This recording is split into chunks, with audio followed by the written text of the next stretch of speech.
Corona था, corona भी जो है एक महामारी थी और वो विश्व स्तर की आपदा थी। इस प्रकार की आपदा में सारी व्यवस्थाएं करने के लिए जो है देश में 2005 में आपदा प्रबंधन अधिनियम बनाया गया और उसके हिसाब से सारी व्यवस्थाएं जो देश में चलती है, आपदा के टाइम में कई सारी व्यवस्थाएं उसमें अलग से की जाती है, पुलिस को या प्रशासन को अलग से पावर मिल जाते हैं और वो लोगों को किस तरह से ज्यादा से ज्यादा सहायता पहुंचानी है वो सारे काम जो है वो करते हैं। आपदाएं दो प्रकार की होती है, एक तो होती है प्राकृतिक आपदाएं। प्राकृतिक आपदाएं वो होती है जिनको अपन घटित होने से रोक नहीं सकते और अचानक कभी भी आ सकती है, उसके बारे में कोई पूर्व सूचना भी अधिकतर नहीं होती है। भूकंप है, बाढ़ है, चक्रवात है, सुनामी है, हिमस्खलन, भूस्खलन वगैरह और बहुत सारी जो आपदाएं अचानक घटित होती है। उस प्रकार की आपदाओं में यदि अपन अपनी तैयारी रखते हैं, अपने पास संसाधन है, प्रशिक्षण है, जानकारी है, तो उनके प्रभावों को हम काफी हद तक कम कर सकते हैं। इस प्रकार से दूसरी आपदाएं होती है मानव जनित आपदाएं, जो मानवीय भूल से, गलती से, लापरवाही से, तकनीकी खराबी से या जानबूझकर इन जो कारणों से घटित होती है वो मानव जनित आपदाएं होती है। इस प्रकार की आपदाओं को जो है अपन जागरूकता से, जानकारी से और टाइम पे उसका रख रखाव करके इस प्रकार की दुर्घटना को जो प्रभाव को कम कर सकते हैं। तो हम लोग जो आपदाओं से निपटने वाला, आपदा में काम करने वाले बल है, तो खास तौर पे हमारा काम रहता है राजस्थान में बाढ़ के टाइम में। जब बरसात होती है तो उस टाइम हम अपनी छोटी छोटी टीमें बना के जिलों में भेज देते हैं। बाकी टाइम में हम लोग जो है संभाग मुख्यालय रहते हैं। जोधपुर में आपके नजदीक एक SDR की कंपनी रहती है, ऐसी बीकानेर, कोटा, भरतपुर, उदयपुर, जयपुर जो है सभी संभाग मुख्यालय में हमारी एक कंपनी आती है जिसमें करीब 100 का स्टाफ होता है और हमारे पास बहुत सारे मशीनरी और इक्विपमेंट होते हैं जिसमें लोगों को बचाव कैसे करना है, चाहे वो कहीं भी फंसे हुए कुआं में वगैरह है जिसमें जहरीली गैस वगैरह हो या पानी के अंदर डूबे हुए हैं उनको कैसे तलाश करना है, बिल्डिंग कोलैप्स होगी या बड़े एक्सीडेंट हो गए तो उनको जो लोग फंसे हुए हैं उनको निकालने करने के बहुत सारे साधन, काटने के, निकालने के, तलाश करने के वो हमारे पास होते हैं। हमारे जवानों को बहुत सारी ट्रेनिंग अलग अलग जगह मिलती रहती है, उनकी बार बार ट्रेनिंग चलती रहती है ताकि जो है हम आपदा में तुरंत रूप से काम कर सकें, कुशलतापूर्वक और जल्दी से जल्दी लोगों की जान बचा सकें। हम लोगों ने राजस्थान में 2016 से काम कर रहे हैं और अब तक हमने 15,000 से ज्यादा लोगों की जान जो है अलग अलग स्थिति में बचाई है और 1,000 से भी ज्यादा जो डेड बॉडीज जो है इन 7-8 सालों में हमने जो है निकाली है।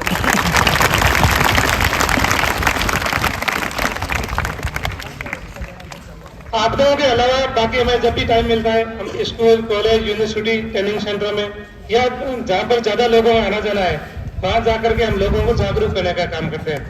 हम जो है आम लोगों की क्षमता संवर्धन का या कैपेसिटी बिल्डिंग का काम करते हैं। वहाँ लोगों को हम बताते हैं कि किस प्रकार से आपदा में जो है जागरूक रहना है, सावधान रहना है और अपने आसपास जो दुर्घटनाएं होती है, आसपास अपने जो घटनाएं घटित हो जाती है जो आपदा नहीं होती लेकिन जो है उस परिवार के लिए आपदा आ जाती है, किसी का एक्सीडेंट हो जाता है तो या ऐसी कोई घटना होती है तो उस परिवार के लिए वो आपदा आ जाती है।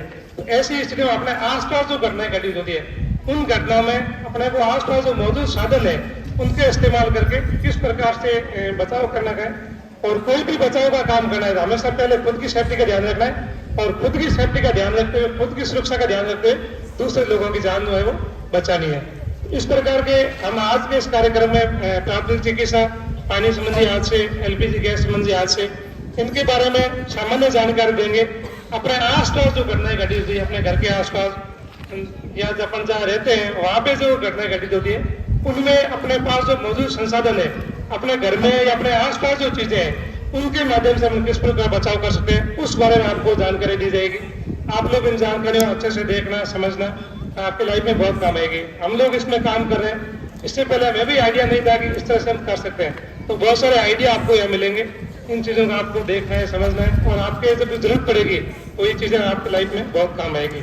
आगे ये चीजें अपने जो घर परिवार के लोगों को बतानी भी है, तो आप उसको देख के और सुने, समझे अच्छे से। आपको हम प्रदर्शन करके भी दिखाएंगे। तो अभी शुरुआत करते हैं प्राथमिक चिकित्सा से।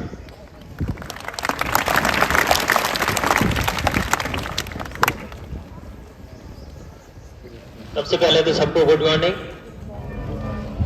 जैसा कि साहब ने बताया, आज हम लोग विभिन्न प्रकार की आपात स्थितियों में अपना और दूसरों का बचाव कैसे कर सकते हैं, इसके बारे में हम लोग सीखेंगे।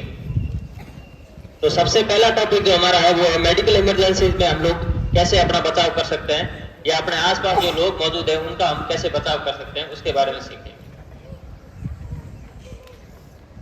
विशेष तौर से हमारे आसपास जो घटनाएं घटित होती है उसमें दो तरह की मेडिकल इमरजेंसी या मेडिकल हेल्प की लोगों को जरूरत पड़ती है। एक तो होती है ट्रॉमा इंजरी।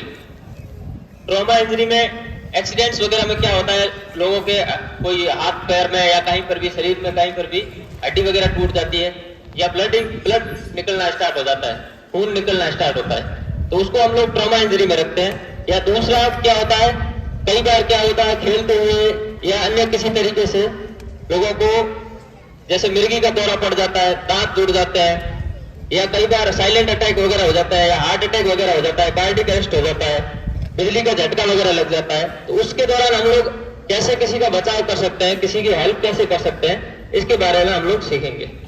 आप लोग ज्यादातर अपने आसपास जो घटनाएं घटित होती है उसमें हम लोग देखते हैं कि लोग जब भी एक्सीडेंट वगैरह होता है तो लोग फोटो या वीडियो बनाने में ज्यादा इंटरेस्टेड रहते हैं, जबकि हमें ऐसा नहीं करना चाहिए।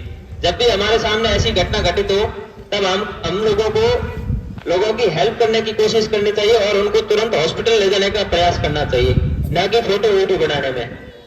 पहले लोग डरते थे कि अगर हम लोग किसी को हेल्प करेंगे और हॉस्पिटल लेके जाएंगे तो हो सकता है कि पुलिस कार्रवाई में भाग लेने के लिए जबरदस्ती इन्वॉल्व करेगी, पुलिस पूछताछ के लिए बुलाएगी, हमें बार बार परेशान करेगी। लेकिन अब ऐसा नहीं है। अब सुप्रीम कोर्ट ने एक गाइडलाइन जारी करी है जिसमें कोई भी व्यक्ति अपने इच्छा के अनुसार ही पुलिस कार्रवाई में भाग ले सकता है। अगर आपको पुलिस बाध्य करती है तो आप अपने मन से मना कर सकते हैं कि हमें भाग नहीं लेना है, पर जब भी ऐसी घटना हो जिसमें लोगों को हेल्प की जरूरत हो तो आपको तुरंत उनको हॉस्पिटल ले जाने की काम करना चाहिए। आपका मन हो तो पुलिस कार्रवाई में भाग लीजिए, मन नहीं है तो आप मना कर सकते हैं, आपके ऊपर कोई जबरदस्ती नहीं कर सकता। तो अगर आपके आसपास ऐसी घटना घटित हो तो आप तुरंत उनको हॉस्पिटल ले जाने का काम जरूर करें। अब पिछली राजस्थान सरकार ने इससे भी एक कदम आगे बढ़ाते हुए काम और किया है कि अगर कोई व्यक्ति किसी को हॉस्पिटल लेके जाता है, घायल व्यक्ति को, और उसका ट्रीटमेंट करवाता है तो उसको 10,000 इनाम के रूप में भी दिए जाएंगे। तो आपको कभी भी ऐसा मौका मिले तो आप जरूर किसी की हेल्प करने का काम करें। ज्यादातर हम लोग देखते हैं कि जब भी ऐसी घटना होती है लोग एक तो फोटो वीडियो बनाने में लगे होते हैं या फिर क्या करते हैं, उनको ठीक तरीके से फर्स्ट एड देना भी नहीं आता। तो फर्स्ट एड कैसे दे सकते हैं हम, अपने आसपास जो चीजें मौजूद हो उसमें हम लोग सीखेंगे। फर्स्ट एड का मतलब होता है प्राथमिक उपचार।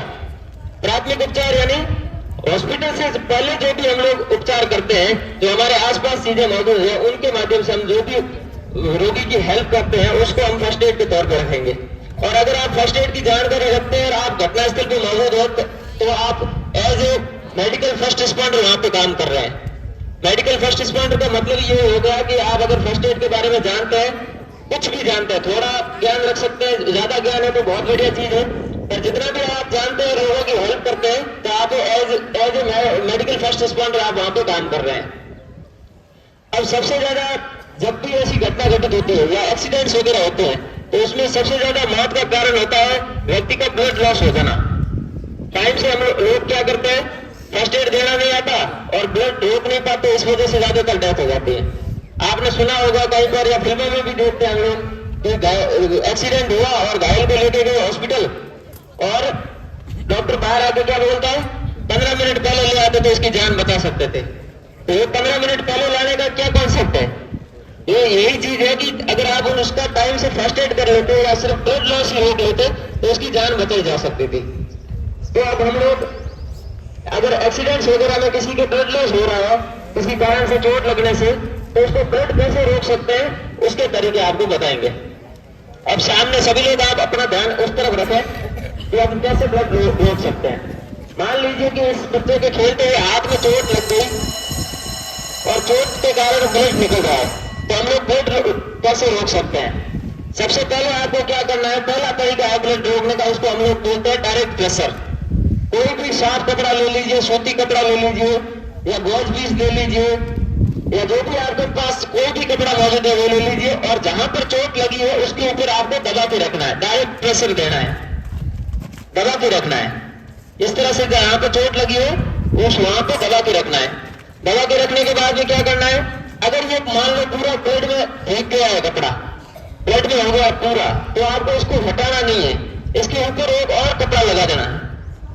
ऐसा इसलिए करेंगे हम क्योंकि जो रक्त का थक्का बनता है वो 5 से 6 मिनट के अंदर बनता है। तो जो पहले हमने कपड़ा लगाया था उसमें जो रक्त का थक्का बना है, अगर हम उसको हटा देंगे तो थक्का टूट जाएगा और उसको फिर से बनने में 5 से 6 मिनट का टाइम लगेगा। तो इसीलिए हमको अगर कपड़ा भीग जाता है तो इसके ऊपर एक और कपड़ा लगा देना है।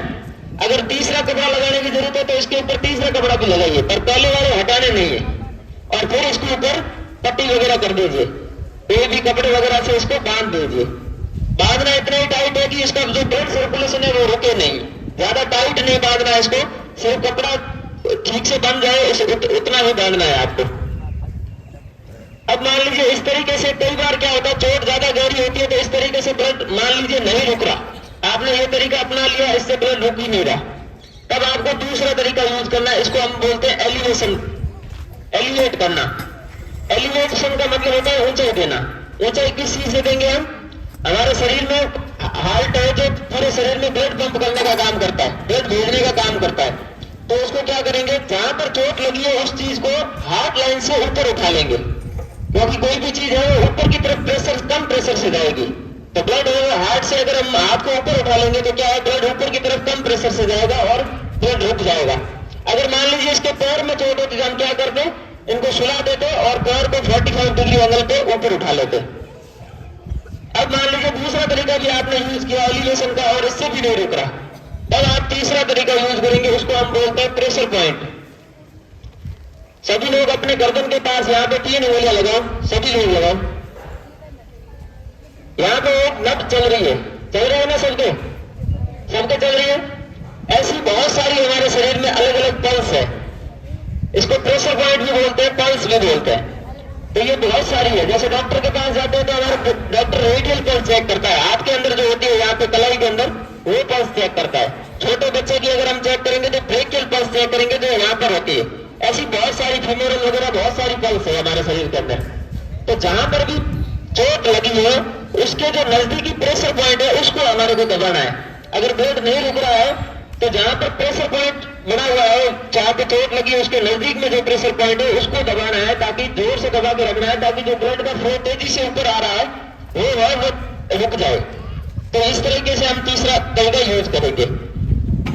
कई बार क्या होता है, चोट ज्यादा गहरी होती है और हाथ वगैरह मान लीजिए कट गया है और ज्यादा लटक गया है कट के, तब क्या करना है आपको, ये 3 तरीकों से ब्लड नहीं रुकेगा।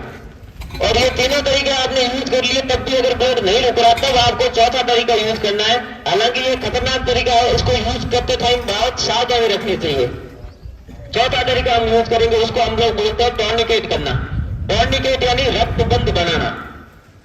जैसा आप सामने देख रहे हो, एक बार खोल के वापस पट्टी वापस देखो, जैसा आप सामने देख रहे हो ऐसी कोई भी आपको पट्टी या छोटी रस्सी वगैरह लेनी है और इसको क्या करना है, जहां पे चोट लगी है उसके बिल्कुल नजदीक में एक गांठ देनी है। जहां पे चोट लगी है उसके बिल्कुल नजदीक में बांधना है, एक गांठ देनी है और उसके बाद कोई पेन या कोई लकड़ी वगैरह लेकर इसके ऊपर रखनी है और एक और सिंपल सी गांठ लगा लेनी है। और फिर इसको क्या करना है, पेन को घुमाते हुए धीरे धीरे टाइट करना है, ताकि जो ब्लड का फ्लो आगे बढ़ रहा है वो आगे नहीं बढ़े। इस तरह से आपको ब्लड रोकना है। अगर मान लीजिए ज्यादा टाइम लग रहा है, 4 से 5 मिनट हो गए इसको टाइट किए हुए, तो आपको हर 4 या 5 मिनट बाद में इसको ऊपर ढीला जरूर करना है। ऐसा इसीलिए करेंगे हम ताकि जो आगे का अंग है उसको अगर ब्लड नहीं मिलेगा तो वो अंग खराब हो जाएगा। और उससे बचाने के लिए हम लोग क्या करेंगे, हर 4 या 5 मिनट बाद में इसको ढीला जरूर करेंगे एक बार और फिर इसको टाइट कर लेंगे, ताकि इसका ब्लड लॉस भी ज्यादा ना हो और आगे का जो अंग है वो भी ज्यादा खराब ना हो। उसको ब्लड मिलना भी बहुत जरूरी है। इस तरीके से आप ब्लड रोक सकते हैं। अब ब्लड रोकने के कौन कौन से 4 तरीके होंगे, कोई बताएगा आप में से कोई भी? पहला तरीका बताया मैंने, डायरेक्ट प्रेशर। दूसरा तरीका एलिवेशन यानी ऊंचाई देना। तीसरा तरीका प्रेशर पॉइंट। चौथा तरीका हो गया टॉर्निकेट करना यानी रक्तबंध बनाना। ये तरीका आपको लास्ट में यूज करना है, जब ब्लड किसी तीनों तरीकों से नहीं रुका होता हो तो ही ये तरीका यूज करना है, वरना आपको ये तरीका यूज नहीं करना है। इसके अलावा मेडिकल इमरजेंसी के दौरान बहुत सारी अन्य जगहों पर भी चोट लग सकती है, तो ऐसी अगर चोटें लगती है तो हम लोग क्या घबरा जाते हैं, ठीक से उसका फर्स्ट एड नहीं कर पाते। तो आप अगर आप कहीं पर देखी हुई चीजें होगी तो आप ठीक से उसका फर्स्ट एड कर पाओगे। इसके लिए हम आपको कुछ और चोटों के बारे में बताएंगे। अब मान लीजिए अगर आंख में चोट लग जाती है किसी के, बच्चा अगर खेलते वक्त गिर गया और आंख में किसी वजह से चोट लग गई या आंख बाहर आ गई या आंख के अंदर अगर सरिया वगैरह लग जाता है तो आप फर्स्ट एड कैसे कर सकते हैं। आंख में अगर चोट लगती है तो आपको क्या करना है, एक पेपर कप लेना है। सामने आप देख रहे हो ऐसा एक पेपर कप लेना है आपको, और ऐसा कहीं पर भी मिल जाएगा, हमारे घर में मिल जाएगा डिस्पोजल वगैरह जो हम चाय वगैरह पीते हैं, ऐसा डिस्पोजल लेना है आपको, और इसके अंदर एक साफ कपड़ा भिगोकर इसके अंदर रख देना है। साफ कपड़ा लेना है और उसको भिगोकर इसके अंदर रख देना है। ये भिगोएंगे इसलिए ताकि जो आंख हमारी खराब हुई है या जहां पर चोट लगी है या बाहर आई हुई है, उस आंख की नमी को बरकरार रखने के लिए हम इसको कपड़े को भिगोकर इसके अंदर रखेंगे। रखने के बाद में जिस आंख में चोट लगी है या जो आंख बाहर आई हुई है उस आंख के ऊपर इसको पेपर कप को सेट कर देंगे। अगर आंख बाहर आई हुई है तो उसको जबरदस्ती अंदर डालने का प्रयास नहीं करना है, ये आपको ध्यान रखना है। अगर इसमें सरिया वगैरह लगा हुआ है तो उसको भी खींच के बाहर नहीं निकालना है। अगर सरिया लगा हुआ है तो पेपर कप के अंदर आप सरिये के डाल का छेद कर दीजिए और उस पेपर कप को उसके ऊपर सेट कर दीजिए। पर आपको कभी भी डॉक्टर बनने की ट्राई नहीं करनी है, आपको सिर्फ क्या करना है, उसका फर्स्ट एड करना है, ना कि हमारे को उसको पूरा इलाज करना है। इस तरह से पेपर कप सेट करने के बाद क्या करना है, आपको एक और कपड़ा लेना है और दूसरी आंख के ऊपर लगा लेना है। ऐसा हम इसीलिए करेंगे क्योंकि जो हमारी दोनों आंखें हैं वो एक साथ हरकत करती है। तो अगर खराब आंख, सही आंख को हम खुला छोड़ देंगे तो क्या होगा, खराब आंख भी साथ में हरकत करेगी और ज्यादा खराब होगी। तो उससे बचाने के लिए हम क्या करेंगे, दूसरी आंख के ऊपर भी एक साफ कपड़ा लगाएंगे और पट्टी लेके उसके ऊपर दोनों तरफ से घुमाते हुए इसके ऊपर ड्रेसिंग कर देंगे। जैसा आप सामने देख रहे हो वैसे दोनों साइड से इसको पट्टी को घुमाते हुए साफ सुथरी ड्रेसिंग करेंगे। कभी भी आप किसी का भी अगर फर्स्ट एड करते हैं तो उसको ऐसे ही नहीं छोड़ देना है कि हमने फर्स्ट एड कर दिया अब आप ठीक हो जाओ, आप घर चले जाओ, ऐसे नहीं छोड़ना है उसको। हमेशा आपको प्रयास करना है कि जिसका आपने फर्स्ट एड किया है उसको आप हॉस्पिटल जरूर लेके जाएं। हो सकता है उसके कोई और अंदरूनी चोट हो जो बाद में पता चले हमारे को, और उस चोट की वजह से उसकी और ज्यादा परेशानी बढ़ जाए। इसके लिए जब भी किसी के चोट वगैरह लगती है या घायल व्यक्ति होता है उसको आप फर्स्ट एड देने के बाद हॉस्पिटल जरूर लेके जाएं। ऐसा नहीं है कि बीच में आप छोड़ दें उसे। अभी देखो आप, जैसा आप आंख में अगर चोट लग जाती है तो इस तरह से आपको फर्स्ट एड करना है। कर सकते हैं सब लोग, कर सकते हैं ना, ठीक है। इसके अलावा और भी कहीं पर चोट लग सकती है, चोट के कारण हो सकता है कहीं पर फ्रैक्चर वगैरह हो जाए हड्डी वगैरह में, तो उसका हम फर्स्ट एड कैसे करेंगे, उसके लिए भी हम आपको एक चीज करके दिखाएंगे। मान लीजिए अगर हाथ वगैरह में चोट लग जाती है, हमारे कोहनी के नीचे जो दो हड्डियां हैं कलाई वाली, ये दोनों हड्डियों में रेडियस अल्ना जो जिसको बोलते हैं, इन हड्डियों में अगर चोट लग गई और फ्रैक्चर हो गया तो इसको हम स्टेबलाइज कैसे करेंगे और स्टेबलाइज करके इसको हॉस्पिटल कैसे लेके जाएंगे। सामने जैसा आप देख रहे हो ऐसा आपको कोई भी सख्त चीज लेनी है, आप अपना रजिस्टर वगैरह कॉपी का गत्ता वगैरह ले सकते हैं, कोई भी कुत्ता वगैरह ले सकते हैं, जो सख्त चीज है लकड़ी वगैरह ले सकते हैं। इसको क्या करना है, जहां पर फ्रैक्चर हुआ है, जो हड्डी फ्रैक्चर हुई है उसके साइज का बना लेना है और उस साइज के हिसाब से आपको क्या करना है, लगा लेना है हाथ के पास में।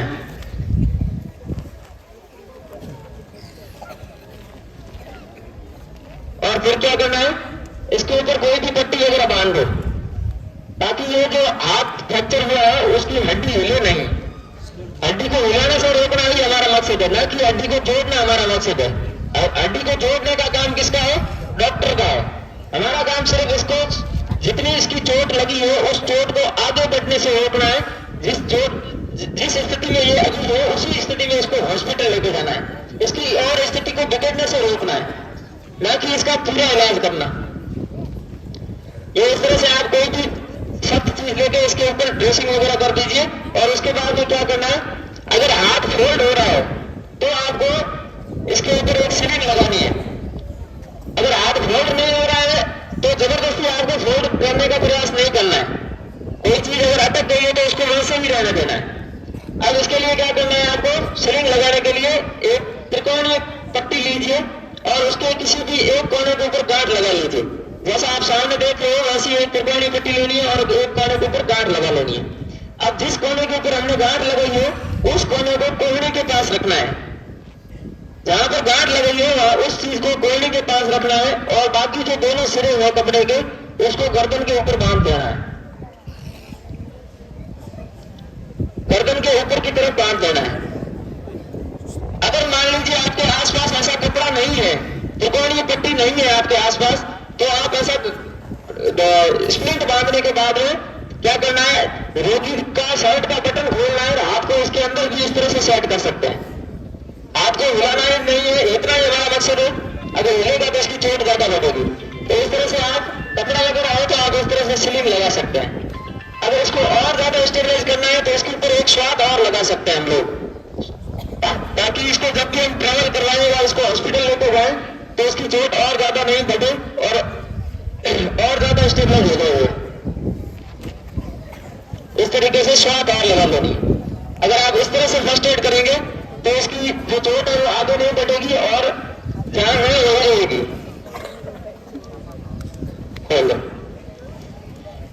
इसके अलावा कई बार सर वगैरह में चोट लग जाती है तो उसका हम फर्स्ट एड कैसे करेंगे। अगर सर में चोट लग गई है किसी को तो आपको क्या करना है, जहां पर चोट लगी है उस चीज को सर के अंदर जहां पर बाल है वो बाल काट लेने और बाल काटने के बाद में उसके ऊपर कोई साफ कपड़ा वगैरह लगाना है। जहां से ब्लड निकल रहा है, जहां पर चोट लगी है वहां पर कपड़ा वगैरह लगाना है।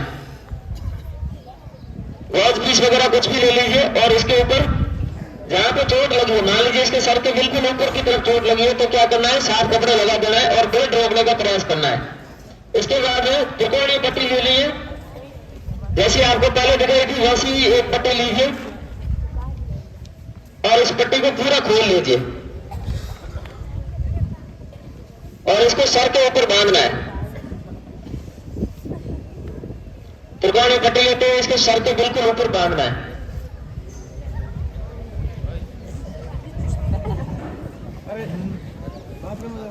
एक कोना छोड़ दो, नीचे वाला इसको नीचे रखो और पीछे की तरफ इसको गांठ लगा लेना है।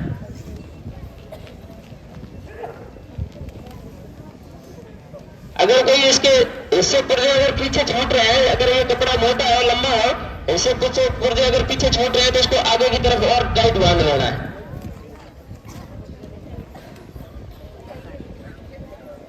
आगे की तरफ ले लो।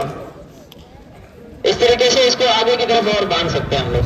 अगर इसके कोई शोर वगैरह है पीछे की तरफ हो, जब भी आप किसी की ड्रेसिंग वगैरह करते हैं, पट्टी वगैरह करते हैं तो साफ सुथरी ड्रेसिंग करें और वो उसके हिस्से को पुर्जे कोने हैं वो उसको पीछे नहीं छोड़े, क्योंकि अगर आप ऐसा करोगे तो उसको अगर ट्रेवल करवा के लेके जाओगे तो उसके कहीं फंस सकता है और वो वापस से खो जाएगा और चोट और ज्यादा बढ़ेगी।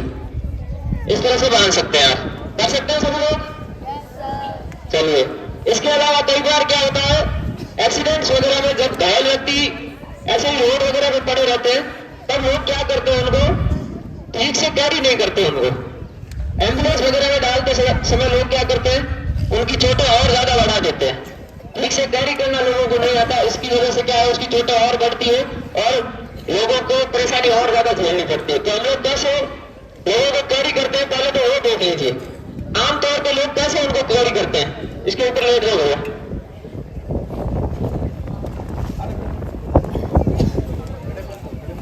ऊपर लेट जाओ।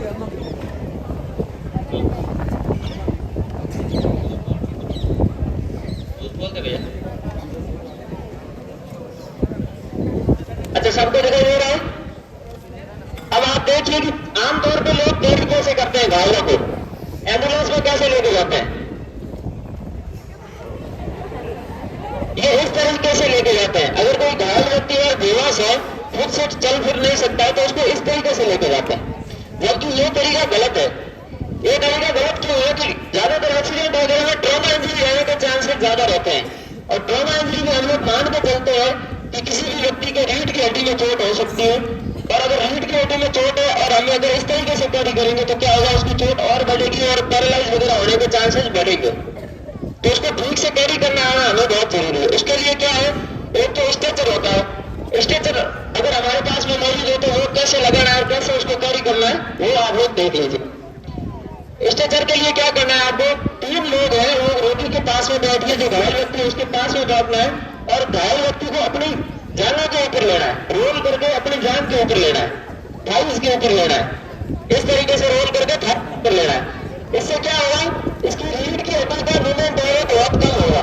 जैसे वो सोया हुआ था इसी को हमने क्या किया, रोल करके अपनी तरफ कर लिया और उसके बाद में स्ट्रेचर लेना है आपको और इसके बिल्कुल नीचे लगाना है और फिर इसको वापस क्या करना है, स्ट्रेचर को रोल करते हुए वापस जमीन पर रख देना है ताकि ये जो है स्ट्रेचर के ऊपर ठीक से आ जाए। कर सकते हैं ऐसा? और इसके बाद में इसको स्टेप कर दीजिए और स्टेप करने के बाद में आप आराम से इसको एम्बुलेंस वगैरह में ले जाइए या हॉस्पिटल ले जाइए, कहीं पर भी इसको ट्रेवल करवाइए, इसको दिक्कत नहीं बैठेगी। ठीक है, उठा लो,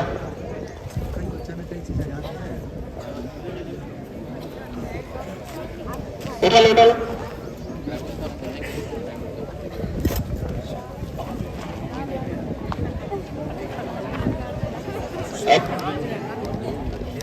ये इस तरीके से उठा के अगर हम किसी को लेके जाएंगे एम्बुलेंस वगैरह तक तो उसको क्या है, प्रॉब्लम नहीं होगी। ठीक है, अब ये स्ट्रेचर जो है वो हर जगह मौजूद नहीं रहता। ये तो क्या है, हमको या तो हॉस्पिटल्स में मिलेगा या कोई सरकारी एजेंसी वगैरह है वहां पे मिलेगा, पर हर जगह तो ये मिलेगा नहीं। तो ये स्ट्रेचर हम मैनुअली कैसे बना सकते हैं, अपने आप से अपने आसपास जो चीजें हैं उनसे कैसे बना सकते हैं, वो हम लोग आपको बताएंगे।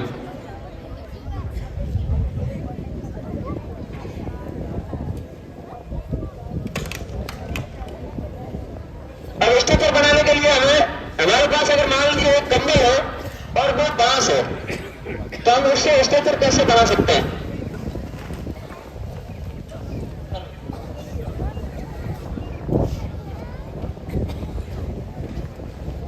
अगर हमारे पास कंबल है तो कंबल को क्या करना है, आपको बिछा देना है। कंबल बिछाने के बाद में क्या करना है, 2 बांस लेने हैं और बांस को 1 से 1.5 फीट की दूरी के ऊपर रखना है और को दोनों साइड कर देना है। हेलो, इसे फोल्ड करना है। फोल्ड करने के बाद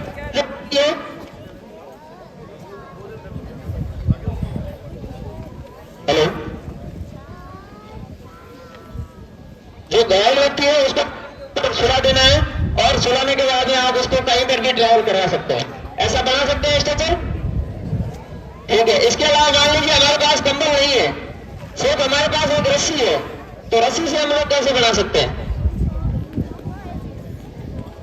रस्सी को क्या करना है, आपको एस आकार में बिछा देना है, सर्पाकार में, सर्प जैसे जलता है उस आकार में आपको रस्सी को बिछा देना है। जैसी रोगी की हाइट है उस हाइट के हिसाब से रस्सी को बिछा देना है और फिर क्या करना है, जो घायल व्यक्ति है उसको इसके ऊपर सुला देना है।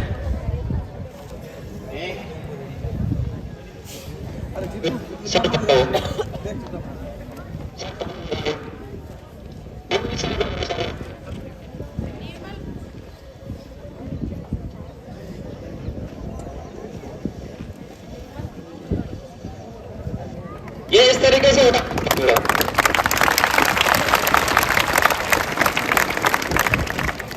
स्ट्रेचर बनाने का हमारा मेन मकसद यही है कि ट्रॉमा इंजरी में अगर रीढ़ की हड्डी में चोट होगी या कहीं और चोट होगी जो हमें पता नहीं है, उस चोट से बचाने के लिए हम लोग इस तरह से स्ट्रेचर बनाएंगे। इसके अलावा हम लोग टी शर्ट से या अपने कपड़ों से भी कैसे स्ट्रेचर बना सकते हैं वो भी देख लो। 2 बांस लेने और बांस के ऊपर टी शर्ट पहना देना लेना है और बांस के ऊपर टी शर्ट पहना देना है। अब किस तरह से टी शर्ट पहनाने, देखो बांस पकड़ लेना है हाथों में और टी शर्ट सीधा उतार के बांस के ऊपर,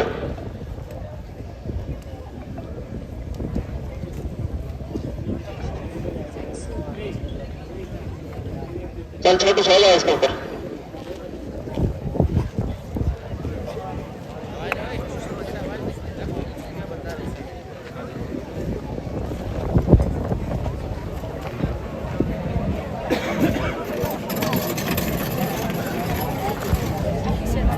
अगर कोई घायल व्यक्ति अगर भारी है तो उसको और ज्यादा कपड़े आप यूज कर सकते हैं और ज्यादा टी शर्ट पहना सकते हैं।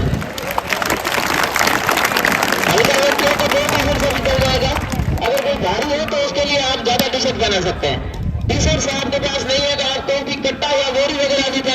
मांस के ऊपर। कट्टा 2 रुपए में कर आप स्ट्रेचर बना सकते हैं। और फिर जैसे उतारे थे वैसे ही टी शर्ट वापस पहना लीजिए।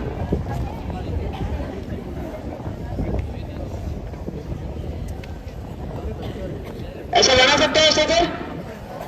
तो मैं उम्मीद करता हूं कि जो जानकारी फर्स्ट एड के बारे में आपको दी गई वो आपको अगर कहीं काम आएगी तो आप जरूर इसका उपयोग करेंगे और जरूर काम मिलेंगे। इसके अलावा फर्स्ट एड में एक और चीज है जो बहुत इंपॉर्टेंट है, वो है सीपीआर। सीपीआर के बारे में किसी ने सुना है? किसी ने भी सुना है सीपीआर के बारे में? चलो, सीपीआर क्या होता है, कब यूज करना है और क्यों देते हैं हम किसी को सीपीआर, इसके बारे में हमारे साथी आपको बताएंगे। Thank you.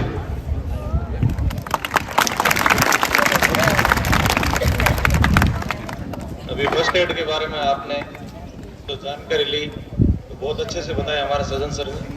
सीपीआर के बारे में आपने सुना होगा, किसी को पता है कुछ सीपीआर के बारे में? कोई आम जानकारी? सर में से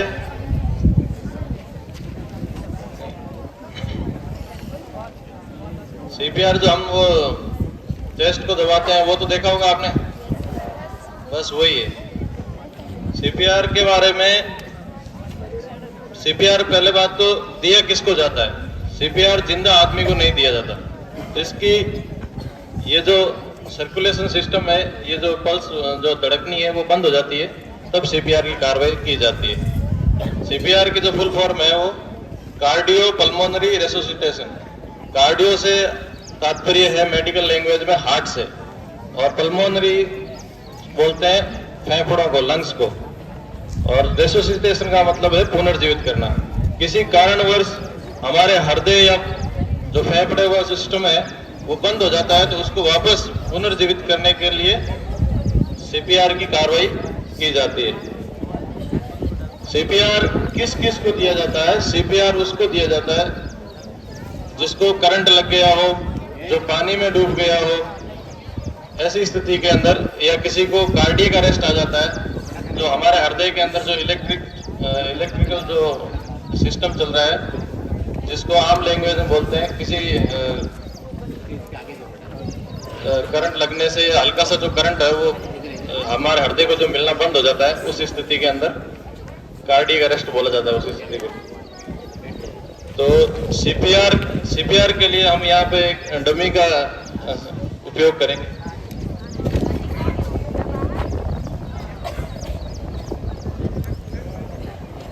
आप में से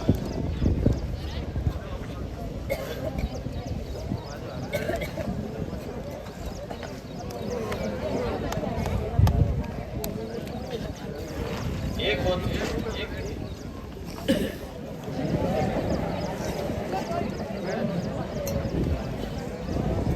जब हम हमारे आसपास देखते हैं कोई अचानक से व्यक्ति गिर गया है या बेहोश, हमको ऐसा लगता है बेहोश हो गया है, तो उसको हम किस प्रकार से चेक करते हैं कि जिसको हमें ये पता चले कि इसको सीपीआर देना है या नहीं देना है। मान लीजिए अचानक से कोई गिर गए, इनको होश है या नहीं है, इस बात का किस प्रकार से चेक किया जाता है, इनकी सचेतता की जांच कैसे करेंगे? तो सबसे पहले एक आदमी इनके कंधे पर 3 बार थपकी देगा और इनके पूछेगा क्या आप ठीक है या है आर यू ओके, जो भी आम लैंग्वेज है मारवाड़ी में या लोकल लैंग्वेज में ये पूछा जाएगा। यदि ये रेस्पॉन्स नहीं करते हैं, रेस्पॉन्स नहीं करने पर ये ईएमएस को अलर्ट करेंगे, मतलब जो एम्बुलेंस सेवा है हमारे 108 वाली, उनको कॉल करेंगे और वो जो एड्रेस है, जो पिन पॉइंट, हमारा जो एग्जैक्ट लोकेशन है, उसकी जानकारी एम्बुलेंस वालों को बताएंगे। एम्बुलेंस आएगी तब तक हम क्या करेंगे, तो उसमें हम किस प्रकार सहायता कर सकते हैं। एम्बुलेंस आने में आधा घंटा लग जाए या उससे ज्यादा भी लग सकता है, तो उस स्थिति में ये क्या करेंगे, सीएबी वाला जो चेक करते हैं, सी का अर्थ है सर्कुलेशन, यानी हमारा जो परिसंचरण, रक्त परिसंचरण तंत्र है, उसको चेक करेंगे। तो उसके लिए हमारे यहाँ पे एक कैरोटिड पल्स होती है, ये जो भी सजन सर ने बताई थी ना, यहाँ पे चेक किया जाता है गर्दन के पास में। इसी को क्यों चेक किया जाता है, क्योंकि हमारे हृदय के सबसे नजदीक होती है, मस्तिष्क के अंदर यही आगे की तरफ ब्लड लेके जाती है, ये दोनों तरफ होती है, इस तरफ भी और इस तरफ भी। जब इसको चेक करते हैं, हमको धड़कन महसूस नहीं हो रही हो कैरोटिड पल्स में, तो उस स्थिति के अंदर सीपीआर की कार्रवाई आगे की जाती है। और एयरवे चेक किया जाता है इसके बाद में। जब हम कैरोटिड पल्स चेक कर लेते हैं उसके बाद के अंदर एयरवे चेक करेंगे। मुंह के अंदर कोई चीज फंसी हुई नहीं हो, कोई दांत टूट के नहीं गिर गया हो, कोई गुटखा या कोई तंबाकू ऐसा कुछ खाया हुआ नहीं हो, या कोई खाना वाना फंस नहीं गया हो। क्योंकि जब हम सीपीआर की कार्रवाई के अंदर जब माउथ टू माउथ ब्रीथ देंगे उसको, तो फिर वो आगे श्वास नली बंद होने की वजह से वो आगे ब्रीथ पहुंचेगी नहीं। तो उस स्थिति के अंदर एयरवे ओपन करने की दो मेथड होते हैं। पहला जो नॉर्मल मेडिकल कंडीशन के अंदर किस प्रकार से करेंगे, हेड टिल्ट चिन लिफ्ट, मतलब सर को नीचे दबाना है और चिन को ऊपर करना है। थोड़ा सा चिन ऊपर करने से सांस आसानी से श्वास नली हमारी खुल जाती है। तो एक तो ये मेथड हो गया।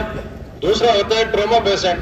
ट्रॉमा पेशेंट में हम ये मान के चलते हैं इनके स्पाइनल या रीढ़ की हड्डी, जिसको हम आम लैंग्वेज बोलते हैं, रीढ़ की हड्डी में चोट मान के चलते हैं, और उस स्थिति के अंदर हमारी रीढ़ की हड्डी ज्यादा मूवमेंट नहीं करे तो हम अच्छे से उसकी गर्दन को पकड़ के और उसके जो हमारा जो जबड़ा है उसको खोलने का ये जो तरीका है, इसको जो थ्रस्ट मेथड बोला जाता है।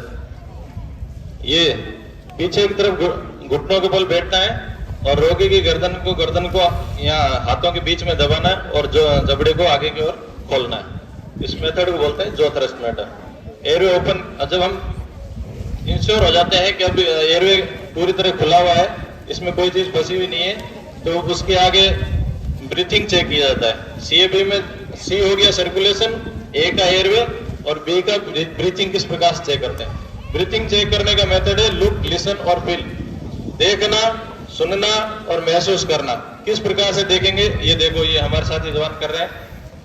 ये रोगी को जो चेस्ट या पेट है वो ऊपर नीचे होता हुआ देख रहे हैं, और सुनना, सांस की आवाज को सुनने की कोशिश कर रहे हैं, कान नाक के पास में है, और महसूस क्या कर रहे हैं, जो रोगी सांस ले रहा है वो यहाँ कान के पीछे की तरफ यहाँ पे उसकी सांस महसूस हो रही है नहीं है, जो सांस की गर्माहट होती है वो महसूस हो रही है या नहीं हो रही है। तो इस मेथड को ब्रीथिंग को बोलते हैं, ब्रीथिंग चेक करने का लुक, लिसन और फील। जब हम सीएबी चेक कर लेते हैं तो उसके बाद में अप्लाई जो सीपीआर करते हैं, सीपीआर किस प्रकार से अप्लाई करेंगे, तो उस चीज में जैसा हम आपको पहले बताया, जिंदा जो पेशेंट है उसमें ये कार्रवाई नहीं की जाती है, तो हम यहाँ डमी का इस्तेमाल करेंगे। डमी के अंदर सबसे पहले नाक को बंद करना है और ये जो ठोडी है इसको थोड़ा सा ऊपर उठाना है और इसके अंदर 2 बार ब्रीथ देनी है।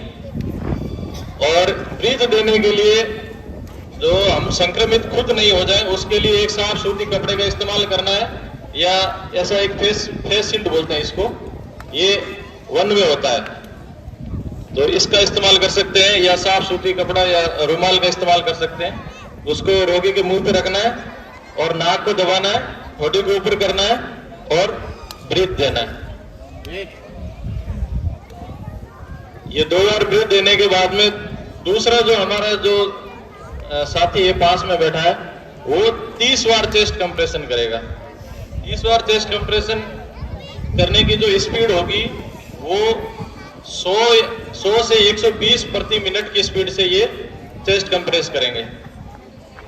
और ये जो चेस्ट कंप्रेस कर रहे हैं ये एक रिदम में होगा, और चेस्ट का 1/3 भाग यानी वेस्ट के आदमी में 5 से 6 सेंटीमीटर ये चेस्ट अंदर नीचे दबनी चाहिए और ये पूरी ऊपर होनी चाहिए। अब 1 मिनट, अब चेस्ट कंप्रेस करने की जो एग्जैक्ट लोकेशन होती है वो कहां से हमको चेस्ट कंप्रेस करना है उस चीज को देखें आप। ये हमारे जो जाइफाइड प्रोसेस होता है जिसको हम आम लैंग्वेज में कुंपली बोलते हैं, इससे 2 अंगुल ऊपर, और ये जो हमारे बटन की सीध के अंदर ये जो हमारी पसलियां मिल रही है, ये जो हड्डी आ रही है इसको स्टर्नम बोलते हैं। इसके अंदर यहां से 2 अंगुल ऊपर, या हम ऐसे कर सकते हैं, ये जो काल्पनिक रेखा खींच सकते हैं, एक ये और ये दोनों निप्पल के ये जो मिल रहे हैं इनके बीच के अंदर ये यहाँ पे जहाँ पे हमारी बिल्कुल चर्बी नहीं होती, ये यहाँ पे चर्बी नहीं पाई जाती इस हड्डी पे, तो यहाँ पे हम चेस्ट कंप्रेस करेंगे। और दूसरा यदि कोई मोटा व्यक्ति उसमें हमको ये नहीं मिल रहा हो तो उसके हम बगल के यहाँ से ऐसे हाथ ऐसे करके यहाँ तक ला सकते हैं। और हम हमारा जो ये मास्टर हैंड है, मास्टर हैंड के अंदर ये वाला जो भाग है यहाँ से चेस्ट कंप्रेस करना है। बीच से या आगे से अंगुलियों से चेस्ट कंप्रेस नहीं करना है। इसके ऊपर एक दूसरा हाथ ऐसे फंसाना है, जैसे पता इस प्रकार से, और दूसरे हाथ को इसके ऊपर रखना है। और जब हम इसको चेस्ट के ऊपर रखते हैं तो कोहनियां बेंड नहीं होनी चाहिए, और पूरा जो भार है वो कंधे से लगना चाहिए, और ये कोहनी हमारा जो शरीर है वो एकदम 90 डिग्री होना चाहिए इसके ऊपर। इस प्रकार से चेस्ट कंप्रेस करना है। जब ये 30 बार हो जाएगा तो फिर वो वापस दूसरा जो हमारा रेस्क्यूअर है वो 2 बार ब्रीथ देगा। जैसे 30 होते हैं तो वो 2 बार ब्रीथ की कार्रवाई करेगा। जैसे 2 बार ब्रीथ होंगे ये 30 बार चेस्ट कंप्रेस करेंगे। तो चेस्ट कंप्रेस ये जो 2 मिनट के अंदर ये 5 बार ये किया जाता है। 2 बार ब्रीथ चेस्ट कंप्रेस, फिर 2 बार ब्रीथ चेस्ट कंप्रेस 2। इस प्रकार जब हम 5 बार कर लेते हैं, ये 2 मिनट के अंदर हो जाना चाहिए। इसको एक सर्कुलेशन बोलते हैं। ये पूरा एक सर्कुलेशन या एक साइकिल हो जाएगा तो उसके बाद में इसकी कैरोटिड पल्स चेक करके हम ये इंश्योर करेंगे कि इनकी ये पल्स चल रही है या नहीं चल रही है। वापस यहीं पे 3 अंगुलियां यहाँ रखेंगे और हम ये देखेंगे कि इनकी पल्स चल रही है या नहीं चल रही है। यदि नहीं चल रही है तो फिर वापस से हम वही सर्कुलेशन रिपीट करते रहेंगे, बार बार पुनरावृत्ति करते रहेंगे। और ये तब तक किया जाएगा जब तक एम्बुलेंस नहीं आ जाती है या हम उस रोगी को हॉस्पिटल लेके नहीं चले जाते। यदि हम चेस्ट कंप्रेस कर रहे हैं, हार्ड सरफेस पे नहीं करेंगे या गद्देदार जगह पे करेंगे तो ये सही से चेस्ट कंप्रेस नहीं होगा। तो इसके लिए एक समतल जगह होनी चाहिए और हार्ड सख्त जगह होनी चाहिए। इस चीज का ध्यान रखें। कोई ट्राई करना चाहता हो आप में से आ जाओ। इसमें ज्यादा कुछ नहीं है। कोरोना के अंदर अभी ये बता दिया गया था जैसे हम ब्रीथ नहीं दे पाएंगे या माउथ टू माउथ हम ब्रीथ नहीं दे पाएंगे तो सिर्फ चेस्ट कंप्रेस करना भी इसमें है, जो गाइडलाइन है इसमें। टीचर या स्टूडेंट में से कोई अच्छी चीज है, सीखने वाली चीज है। कोई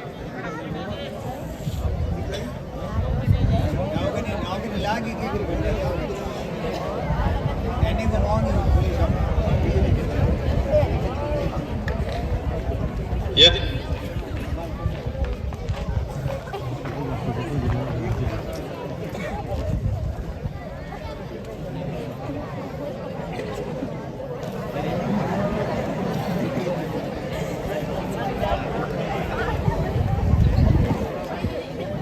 इस चीज का ध्यान रखें, हाथ जो हमारा है ये इसी हड्डी पे होना चाहिए, यहाँ या यहाँ नहीं होना चाहिए। अगर इधर उधर होगा दाएं बाएं तो जो जोर लगना है वो जोर पसलियों पे लगेगा और पसलियां टूट भी सकती है इससे।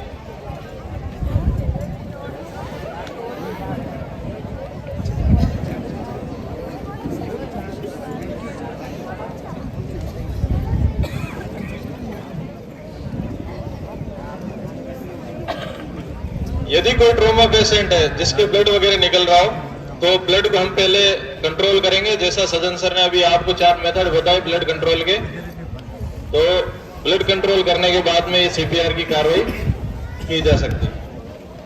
ठीक,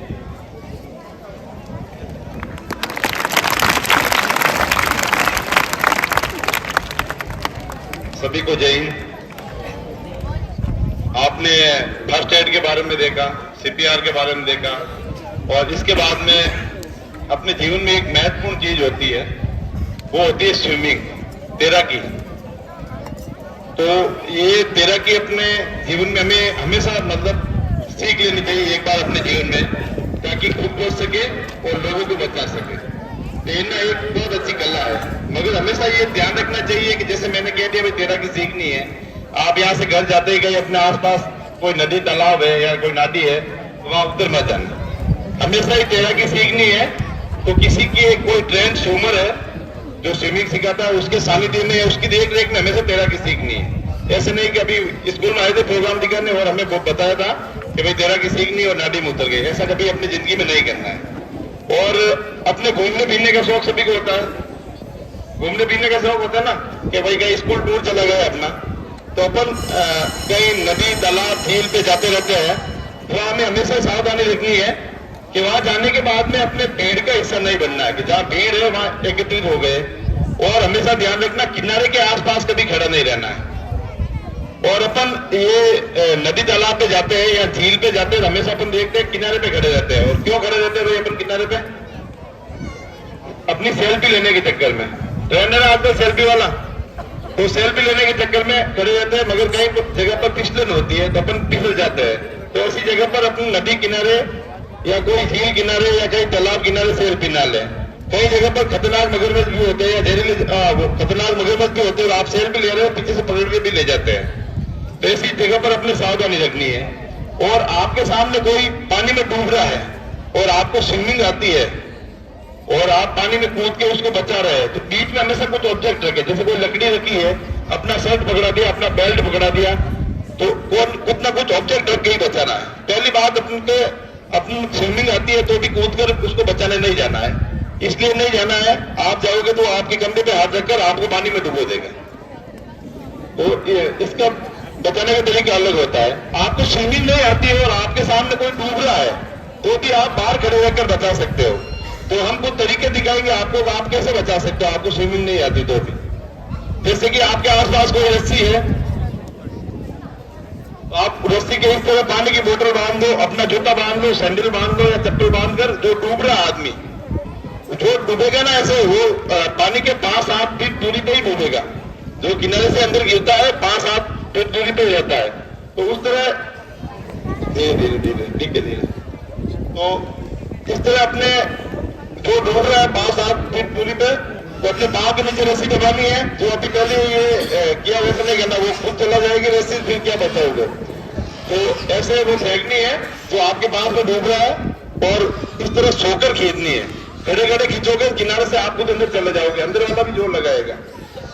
और रस्सी नहीं मिलती है तो अपने आसपास कोई बुजुर्ग आदमी है, उसके सापा पहना रहता है, कोई पगड़ी रहती है, वो खोलकर अब काम में ले सकते हैं। या कोई बहने रहती है, चुन्नी है, तो 2-3 चुन्नी जोड़ सकते हैं, शर्ट जोड़ सकते हैं, सामने वाले डूबने वाले को बचाना है। और ये भी नहीं मिले तो अपने पास बांस का डंडा होता है, वो पकड़ा सकते हैं अपन डूबते हुए आदमी को, और सोकर खींचना हमेशा ही, खड़े खड़े नहीं खींचना। इस तरह अपन पानी में कोई अपने सामने डूब रहा बचा सकते हैं। कई बार अपन खुद हादसे के शिकार हो जाते हैं, पानी में गिर जाते हैं, तो अपन को ये सावधानी रखनी है वैसे ही कि घबराना नहीं है, और अपने फेफड़ों में हवा भर के रखनी है, और जोर जोर से चिल्लाना है, शायद कोई मदद के लिए आ जाए। और कई बार अपन छोटे बाढ़ग्रस्त इलाके होते हैं जहाँ पानी भर जाता है, मतलब बारिश हो जाती है, फिर हालात सामान्य हो जाते हैं, पानी भर जाता है, तो वहां के लोगों को जीवन यापन करना मुश्किल होता है। एक जगह से दूसरी जगह पर जाना पड़ता है। तो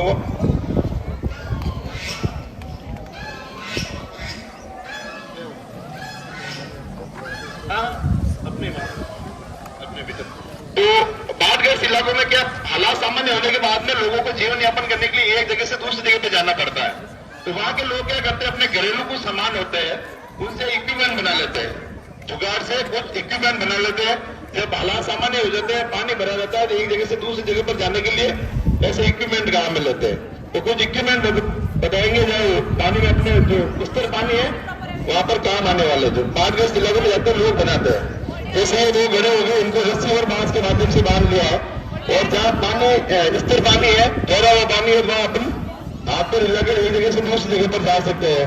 कुछ वो अपने तेल की छोटे छोटे घरों में टीन आती है, उनको रस्सी के माध्यम से बांध लिया गया है, और स्थिर पानी में भी आप हाथ पर हिला कर एक जगह से दूसरी जगह पर जा सकते हैं। पानी की बोतल है, ये अपने चेस्ट से बांध कर रस्सी के माध्यम से एक जगह पर दूसरी जगह पर जाने के लिए काम में आता है। और ये सूखे नारियल की इस तरह काम में ले सकते हैं।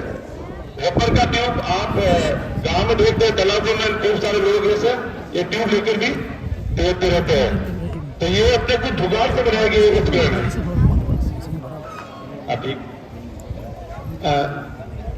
आप देखते हो कोई नाव में बैठा बोटिंग की है किसी ने, बोटिंग करना चाहते हो ना, बोटिंग की ना, तो अपन को एक जैकेट पहनाते हैं, उसको लाइफ जैकेट कहते हैं। मगर अपन क्या पहनते नहीं है, क्योंकि घूमने फिरने जाते हैं उस दिन नया शर्ट पहना हुआ होता है, फोटो अच्छी नहीं आती उस जैकेट में अपन पहनते नहीं है, फोटो सही नहीं आएगी ये नहीं पहनना। मगर ये लाइफ जैकेट हमेशा ही पहनना चाहिए। अभी आपको पता हो तो 18 जनवरी को हादसा हुआ था बड़ोदरा में, एक स्कूल टूर गया हुआ था जिसमें 12 स्टूडेंट और 2 टीचर ये नहीं पहनने के कारण मतलब उनकी मृत्यु हो गई थी। और बोट में कैपेसिटी से ज्यादा लोगों को बिठा दिया गया था और बोट पलट गई थी, नाव पलट गई थी, तो 12 बच्चे और 2 टीचर की मृत्यु हो गई थी। तो आप जहाँ कहीं भी अपने परिवार के साथ पिकनिक, स्कूल पिकनिक टूर हो चाहे, तो ये जरूर पहन कर ही बोट में बैठे, ये ना हो तो इसको बोलना हो बोट वालों को पहले ये पहना कोई बैठे, और प्रॉपर पूरे बंद होना चाहिए, इसके फिर ही बैठना चाहिए।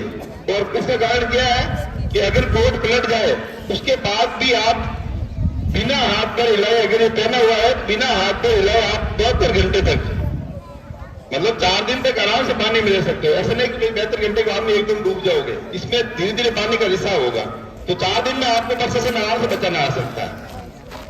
तो ये हमेशा पहनना चाहिए। ये हमारी ये रेस्क्यू के दौरान हम जहाँ लोगों को बचाना चाहते हैं बाढ़ग्रस्त इलाकों में, तो लाइफ बॉय काम में लेते हैं, तो इससे हम कम से कम एक रेस्क्यू, मतलब एक जवान 4 आदमी को बचा कर ला सकता है।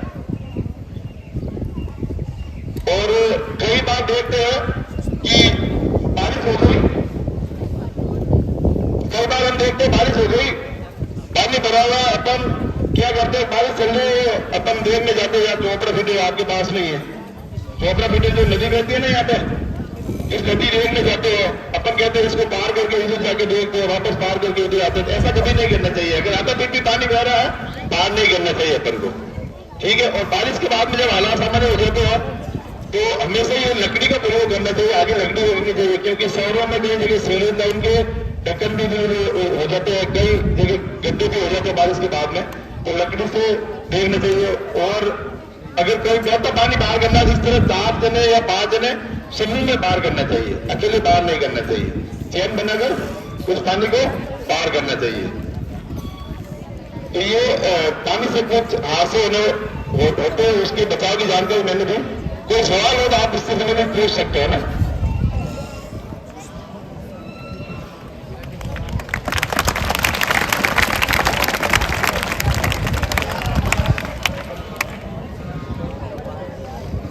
सभी इधर ध्यान दो, बच्चे आवाज मत दो, सभी इधर ध्यान दो। थोड़ा सा लास्ट प्रोग्राम है, उसके बाद में पूरा। अभी एलपीजी गैस के बारे में हम आपको जो है बताएंगे। घर में सब लोग एलपीजी गैस जो काम में लेते हैं, इसके बारे में बहुत सारे हादसे होते रहते हैं, कई बार लीकेज हो जाता है। सभी इधर ध्यान दो।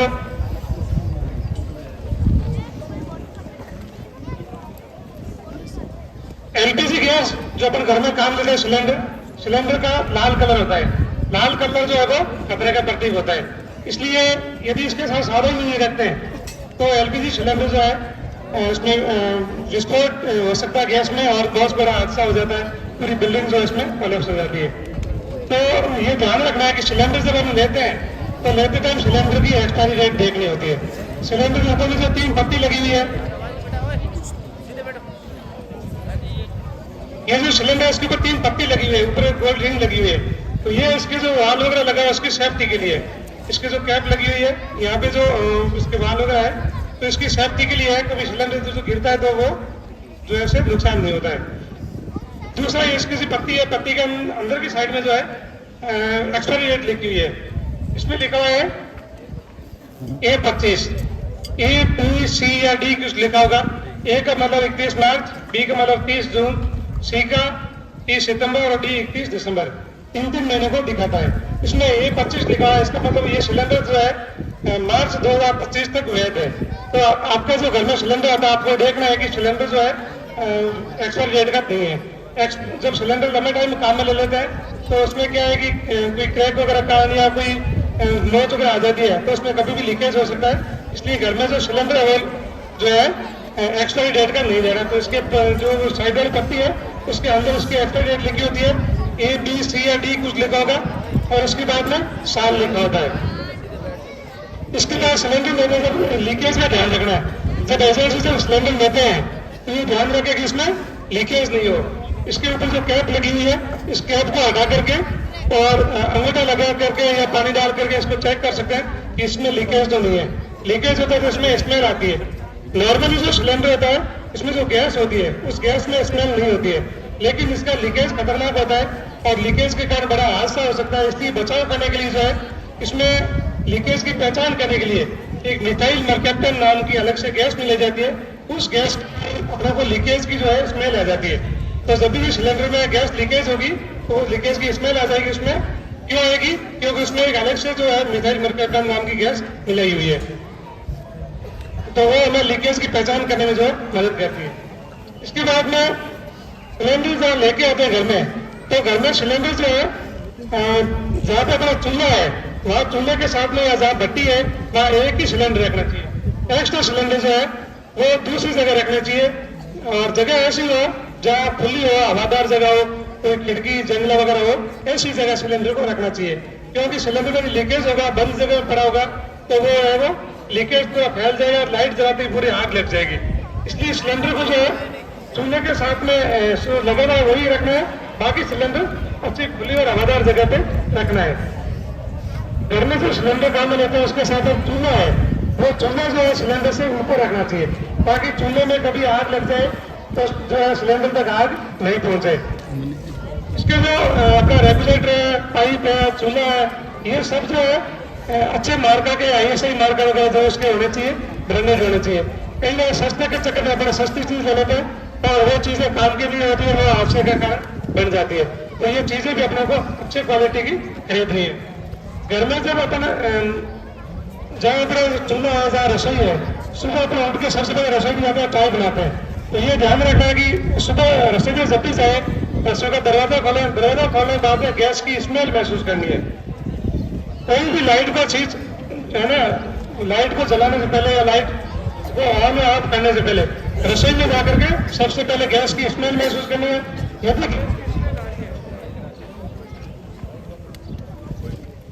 यदि गैस की स्मेल आ रही है तो अपने कोई भी लाइट का स्विच ऑन नहीं करना है। यदि लाइट का स्विच ऑन या ऑफ कर देते हैं तो उसमें जो छोटे से स्पार्क निकलता है, उस स्पार्क के कारण जो गैस लीकेज हो रही है, उस लीकेज में पूरे में एकदम आग लग जाती है और वहां जो है आग फैल जाती है। किचन में जाकर के लाइट की स्मेल महसूस करनी है। इसकी गैस की स्मेल नहीं आ रही है तो लाइट जलानी है और फिर किचन का काम करना है। स्मेल आ रही है तो लाइट का स्विच ऑन ऑफ नहीं करना है, खिड़की और दरवाजे खोलने वहां से सिलेंडर को जो हटा करके बाहर लेके जाना है। फिर किचन में जो नीचे फर्स्ट में झाड़ू लगाना है। झाड़ू लगाने से वो गैस जो है वो नीचे जो जमी हुई है धीरे धीरे जो नीचे रहती है और धीरे धीरे ऊपर होती है, तो झाड़ू लगाने से वो गैस जो है वो बाहर निकल जाएगी। यदि इस तरह से नहीं करेंगे, लाइट जला देंगे तो वहाँ आग लग जाती है। एक बार जो दिन में किसी घर में जो गैस का लीक 3 बजे घर के मेंबर कोई जग गया गैस की स्मेल के कारण और उन्होंने गैस एजेंसी फोन किया, वो लोग आते तब तक किसी दूसरे आदमी लाइट जला दी। लाइट जलाते जो वहां पे आग लगी। और कोई आर्मी के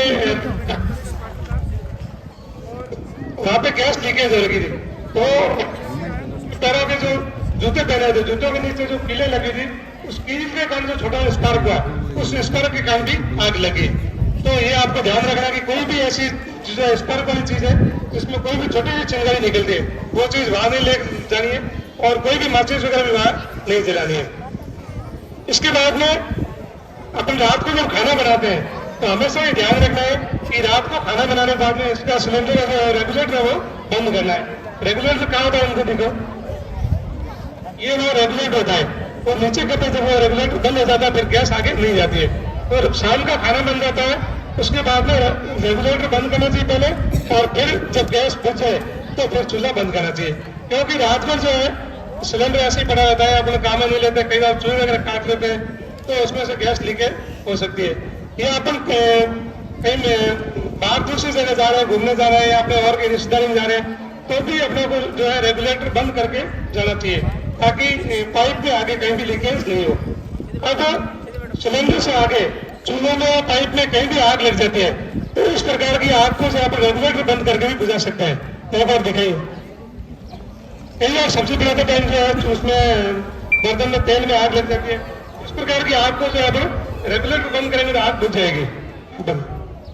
सिलेंडर का रेगुलेटर बंद किया, आगे की आग बुझ गई। तो ऐसे अपन भी कर सकते हैं। आग लगते ही घबराना नहीं है, खुद की सेफ्टी का ध्यान रखना है कि खुद कहीं चपेट में नहीं आ जाए। रसोई में काम करते टाइम जो है ऐसे ढीले कपड़े का नहीं पहनने, ये कॉटन वगैरह कपड़े जल्दी आग पकड़ लेते हैं। जैसे कई बार किचन में काम करेंगे तो अपन चपेट में आ जाते हैं, इसलिए ध्यान रखना है किसी ढीले ढाले कपड़े वगैरह पहन करके किचन में काम नहीं करना है। दूसरा पास में पर्दे वगैरह या लकड़ी के जो दरवाजे वगैरह जो खिड़की वगैरह वो चीजें, उसके बाद और दूसरी जलवायु चीजें वहां भी नहीं हो। यदि रेगुलेटर काम नहीं करा रहा है, इसमें आग लगी हुई है, तो अपना हाथ देकर के भी आग को बुझा सकते हैं। कोई भी जो आग होती है उस आग में और जलने वाली चीज में जो है इसमें गैस हो रही, खासतौर जो गैस की आग है, क्योंकि अंदर से जो आग निकल वो गैस निकल रही है, वो गैस तो प्रेशर से निकल रही है। इस प्रकार की यदि रेगुलेटर काम नहीं कर रहा है और इसमें लीकेज हो रहा है, कहीं आग लग रही है, तो अपन उंगली देकर के इस प्रकार जा सकते हैं। एक बार वापिस देख लो।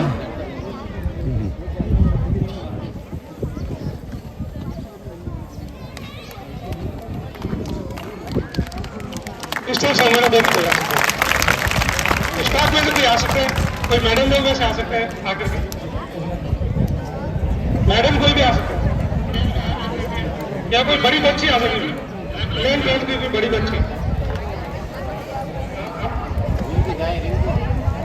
बच्ची नहीं जा रही,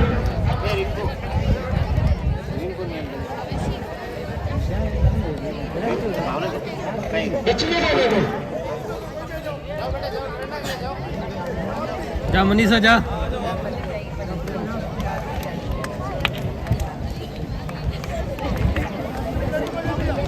गैस को या पानी बचाव का काम करते रहे, खुद की सेफ्टी का ध्यान रखना, कहीं और बचाव के चक्कर में खुद चपेट में नहीं आता, इस चीज का जरूर ध्यान रखना। अपने कपड़े वगैरह पहने हैं, उन चीजों का ध्यान रखना है, और खुद की सेफ्टी। गैस की आग बिल्कुल एकदम फैलती है, तो शरीर से दूर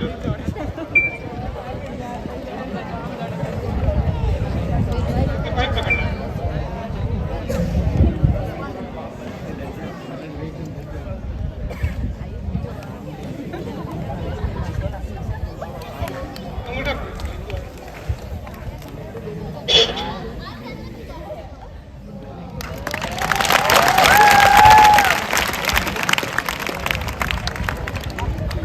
इसलिए पाइप में ऐसी से कहेंगे एक जगह से आग निकल रही है, तो इस प्रकार से हाथ से अपन जो है बुझा सकते हैं, लेकिन खुद की सेफ्टी का ध्यान रखना है। अब यदि सिलेंडर के ऊपर आग लगी है, यदि मान लो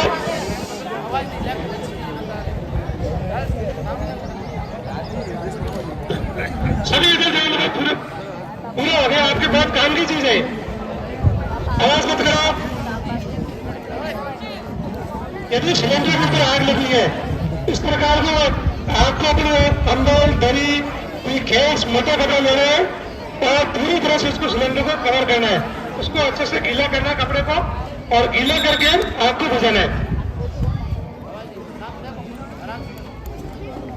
कोई भी आग हो तो उसमें तीन चीज होती है, एक जलन मटेरियल होता है, और एक उसकी जलने के लिए ऑक्सीजन चाहिए, एक उसको टेम्परेचर चाहिए, तो उसकी ऑक्सीजन सप्लाई पर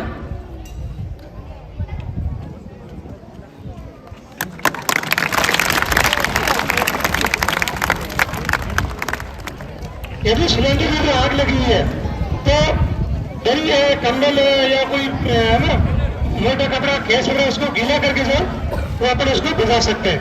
इसको कहीं से भी ऑक्सीजन नहीं मिलनी चाहिए, दे बचेगी ऊपर से कवर हो जाना चाहिए, कहीं भी उसको हवा नहीं मिलनी चाहिए, तो इस चीज का अपने को ध्यान रखना है, और खुद की सेफ्टी का ध्यान रखना है। ऐसे बाहर से अंदर नहीं जाना है, अपनी तरफ से जो है दूसरी तरफ से आगे ले जाके इसको बुझाना है, इस तरह बाहर से नहीं जाना है, अपनी तरफ से खुद की सेफ्टी का ध्यान रखते हैं।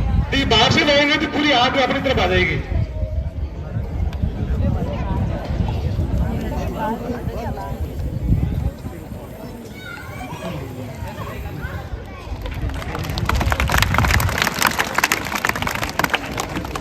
इसको पूरी तरह से जो है इसकी ऑक्सीजन सप्लाई रोकनी, जब भी आग बुझेगी। ये जो सिलेंडर आप देख रहे हैं, सिलेंडर एकदम नहीं फटता है, कभी भी लीकेज हो जाता है, तो आपको ध्यान रखना है कि इसमें आग नहीं लगे। यदि आग लगी है तो आसपास जलने वाली चीजें हटाना है, ये ध्यान रखना है कि सिलेंडर गर्म नहीं हो, सिलेंडर जब भी फटेगा जब वो गर्म हो जाएगा। मेरा गांव जोधपुर से 100 किलोमीटर है, वहाँ पे मेरे गांव में शादी के फंक्शन में खाना बन रहा था, और वो हलवा बना रहे थे, हलवा बनाने आग लगी और आसपास जो सामान जलने लगा, जो सिलेंडर चूल्हे के साथ लगा था वो सिलेंडर नहीं जला, और जो सिलेंडर पास में रखा था उस सिलेंडर में जो विस्फोट हो गया, और उसमें एक आदमी का डेथ हो गई और 2-3 उसमें सीरियस घायल हो गए। आपने शेरगढ़ के पास देखा, बोहरा में कई 35-40 लोगों की जो उसमें डेथ हो गई थी, वहां पर पूरी शादी और उसमें गैस की है सबको स्मेल आ रही थी, लेकिन उसने किसी ने भी वहां पर जो है गौर नहीं किया, सब लोगों ने उसको इग्नोर किया। जब गैस की स्मेल पूरे परिसर में फैल गई तो जब गैस वहां आग तक पहुंची पहुंचते ही पूरे परिसर में एक साथ आग लगी पूरे शरीर। और जो लोग वहां खड़े थे और यहाँ जो बैठे थे वो जो सांस ले रहे थे, सांस के जरिए उनके अंदर ऑर्गन्स तक जो गैस जा रही थी, तो वो जो आग लगी तो उनके अंदर के ऑर्गन्स तक जो है वो आग पहुंच गई। तो इस कारण जो है 35-40 लोगों की जो है डेथ हो गई। तो आप कहीं भी ऐसी जगह है जहाँ पे खाना बन रहा है या भट्टी वगैरह है और सारे सिलेंडर भी वहीं पड़े हैं, तो आप ये ध्यान रखना कि चूल्हे के एक्स्ट्रा जो सिलेंडर है उनको दूसरी जगह रखवाएं। ब्यावर में एक हादसा हुआ था, वहाँ भी खाना बन रहा था, वहाँ सारे सिलेंडर रखे हुए थे और वहाँ जब गैस में आग लगी, विस्फोट हुआ तो उसमें 20-21 लोगों की वहाँ भी डेथ हो गई थी। तो गैस की कहीं स्मेल आ रही है तो उसको आपको इग्नोर नहीं करना, लापरवाही नहीं करनी है, उस चीज का समाधान करना कि स्मेल कहाँ से आ रही है उसको वहां से हटाना है। कई बार जो घरों में अवैध गैस भरते हैं, गैस सिलेंडर सप्लाई करने वाले सिलेंडर में गैस निकालते हैं, वहां भी आग लग जाती है। तो आपके आसपास ऐसा कोई आदमी गैस निकालने का काम करता है, उसके बारे में पुलिस को इन्फॉर्म करना है और ऐसे लोगों को नहीं पनपने देना है। एलपीजी गैस जो है यदि अपन सुलंग लेते हैं उससे भी आदमी की मौत हो सकती है। ऐसे हादसे हम अखबारों में पढ़ते रहते हैं, हमेशा कई बार होते रहते हैं। यदि घर में जोधपुर में ऐसे हादसे बहुत नहीं होता है, घर में बाथरूम में गैस का गीजर लगा हुआ था और घर का मेंबर कोई नहाने के लिए गया तो वो गैस चूल्हे से बेहोश हो गया और काफी देर तक भाग में घर वालों ने जब दरवाजा तोड़ा और निकाला तब तक वो बेहोश हो गया, डेथ हो गई। तो घर में यदि गैस का गीजर लगा हुआ है तो वहां भी ध्यान रखना कि लीकेज है तो उस लीकेज का समाधान करना है, वहाँ जो है अपने को रुकना नहीं है। या जिस कमरे में अपन सोते हैं उस कमरे में जो है गैस का सिलेंडर नहीं होना चाहिए। यदि अपन गैस की यदि सूंघ लेते हैं काफी देर तक तो उससे आदमी बेहोश हो सकते, डेथ हो सकती है। या कई बार जैसे कोयले वगैरह जला के रखते हैं तो ऐसे में भी या कोई बिस्तर में भी कोई आग लगी, आग नहीं लगी लेकिन उसमें धुआं हो गया और यदि बहुत देर तक धुआं सूंघ लेते हैं तो उससे भी आदमी की डेथ हो जाती है। इसलिए अपना जहाँ सोने का कमरा है वहाँ भी ये जो है इस तरह की आग वाली चीजें उनको वहां नहीं रखना है और गैस जो है वो सूंघने से भी आदमी की मौत हो सकती है। तो ये एलपीजी गैस में भी कुछ जो सावधानी थी, यदि उसमें अपन सावधान रखते हैं तो बहुत बड़ा हादसा होने से बचाव कर सकते हैं। और ध्यान में रखना है कि कोई भी रेस्क्यू या बचाव का काम करना है तो सबसे पहले खुद का बचाव करना है, खुद की सेफ्टी रखनी है और खुद की सेफ्टी रखते हुए दूसरे आदमी को बचाना है। ये कुछ जानकारियां थी। अभी प्रोग्राम में हमारे सब इंस्पेक्टर आगे हो।